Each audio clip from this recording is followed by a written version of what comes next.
கதை பிடிச்சிருந்தால் லைக் பண்ணுங்க, சப்ஸ்கிரைப் பண்ணுங்க, பக்கத்துல இருக்க பெல் பட்டனையும் ஒரு தட்டு தட்டி விடுங்க. அப்பதான் நாங்க போடுற வீடியோ உங்களுக்கு நோட்டிஃபிகேஷன்ல வரும்.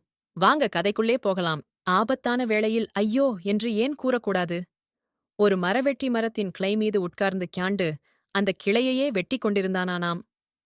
உமாதேவியார் பார்த்துவிட்டு, இவன் என்ன முட்டாள் மாதிரி கிளையில் அமர்ந்து கொண்டு அதையே வெட்டுகின்றானே, கீழே விழுந்து சாகல்லவா போகிறான் என்று சிவபெருமானிடம் சொன்னாராம் உமாதேவியார்.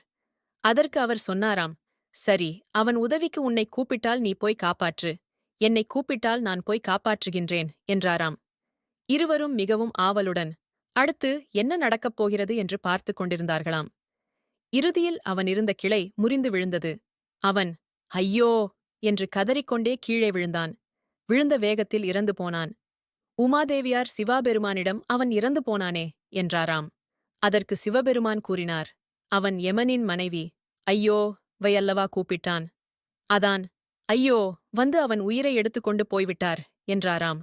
அதான் ஐயோ என்று சொல்லக்கூடாது என்று கூறுகின்றனர்.